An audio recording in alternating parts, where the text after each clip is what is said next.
going to the three big documents we all need. So I set the groundwork. You need to have these discussions. You need to take a breath, reflect on what you want and what you care about. We need to make sure your big three documents are up to date. So if you face a serious diagnosis, you got to turn to your estate plan. And the three documents that really govern everything: your Revocable Living Trust, your durable power of attorney for finances, and your Advanced Healthcare Directive for medical decision making. And and if you have kids and grandkids, you should really add family protection trust, dynasty trust for them. Because just because you're going through a crisis doesn't mean you can't protect assets. In fact, it probably heightened the need to protect assets for future generations. And there are ways that we can do that. So if you're going to update your estate plan, do it right. And I have these little asterisks here for the durable power of attorney for finance and the Advanced Directive, that if they are more than 5 years old, you should update them. Even if you did them with us or another expert, even if the people named are still the people you want, documents can become stale. And by that, I mean, if documents are more than 5 years old, hospitals and banks get very difficult to work with. They're always difficult to work with anyway, but if documents are older, they are much more likely to face scrutiny and challenges. If they're done more recently, you face a medical diagnosis, it's a good time to refresh them. Even if it is basically refreshing, saying basically the same things you had in a previous document, there's a huge value in having documents that are signed in 2023 rather than 2017 or 2010. Not to mention the fact that documents change over time. Your wishes change, the law changes, so you want to make sure everything is up to date. So Revocable Living Trust, you need to have an up-to-date one. It should not just be a simple one you downloaded and did, or you did it many years ago.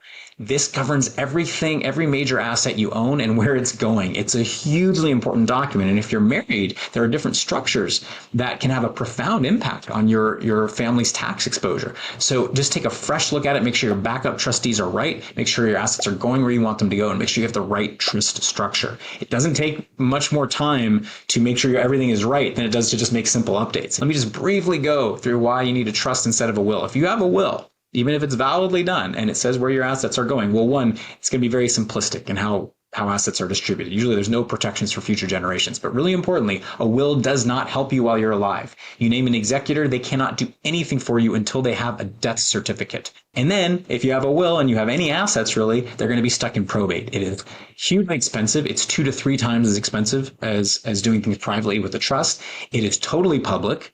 So when you see celebrities who pass away and there's tons of information about everything they have and where it's going, it's probably because they just had a will. So it's public, and it takes forever. It can take 2 to 3 years in California for probate. It's a horrible process. A trust, on the other hand, keeps the courts out of it, keeps your affairs out of the courts. The costs of administering a trust are less than half of that of a probate. It is not public, and it can be done much more efficiently. It still takes time, but it's not 2 or 3 years. It can be done much more effectively. And very importantly, your successor trustees can help you while you're alive, unlike an executor. So that's a really important thing when you're facing a medical issue. So a trust, not a will. A durable power of attorney for finances. So this is a very confusing term. I think a lot of people get confused about what is power of attorney. Like, is that, I like to say, is that the lamest superhero ever? Like, I have power of attorney. I can argue in court, and that's a lame superhero. But it's actually a hugely important document. So if you face a diagnosis or an illness, or just can't manage your day-to-day financial affairs, who can do that? Well, the power of attorney gives someone you trust the ability to step in either right away when you sign it or upon your incapacity, and that's a critical choice to make, to help you with day-to-day financial issues, to pay your day-to-day bills, to deal with Social Security, to deal with your retirement accounts, and maybe to take steps to protect your assets on your behalf if you have really expensive long-term care or serious tax issues.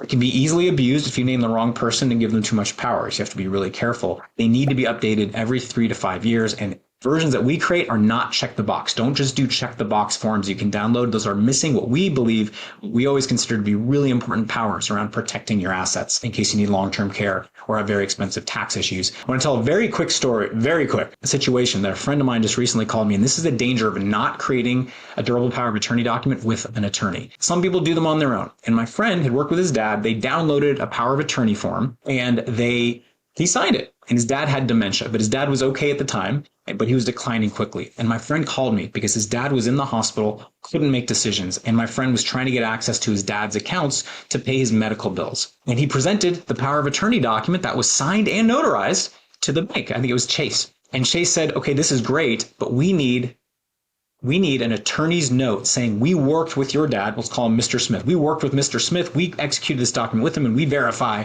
that it is valid and true. And he said, could you do that? And I said, well, no, we didn't help him with the power of attorney. You did it on your own. I'm happy to maybe offer an opinion letter that this looks valid, but I can't help you with that. So he goes back to the bank and says, I can't get an attorney's note because we didn't do it with an attorney. And they say, okay, well, in lieu of that, for us to accept this power of attorney and give you the ability to manage your dad's accounts, we now need your dad to sign a detailed statement saying he understands what a power of attorney is, that he understands what he's giving up and blah, blah, blah. Obviously, his dad couldn't sign that, because my friend wouldn't have had to use the power of attorney in the first place if his dad could make decisions. His dad had serious dementia and obviously couldn't make any decisions. He couldn't sign anything now. So the bank said, because you didn't create this with an attorney, in essence, you're out of luck. And it was a nightmare. My friend had to sort through this. He had to use his own money. It became a huge mess. It was never really cleared up. So do these documents with attorneys. I know you shouldn't have to, but banks will sometimes refuse power of attorney documents without an attorney verifying that they were done properly. If you face a serious health diagnosis, your Advanced Healthcare Directive is absolutely critical. You can create Advanced Healthcare Directives with hospital systems. So Kaiser has them. I know Palo Alto Medical Foundation, many big medical systems have their own versions. I generally would recommend you should also have one that's independent of any medical system. So if you face a diagnosis, you need to make sure your Advanced Directive is up to date. Not just that you did one a long time ago. Again, if there's an old document that was created 10 years ago, even if the people named still match who you'd want, I still recommend updating it. So an advanced directive is simply where you name someone you love and trust to step in. Well, you don't have to love them, you have to trust them, to step in and communicate on your behalf, to view your medical records, and to make decisions for you in a medical setting. And it is a document that should have a HIPAA waiver in it. And it should reflect your wishes for really challenging situations. What if you're in a coma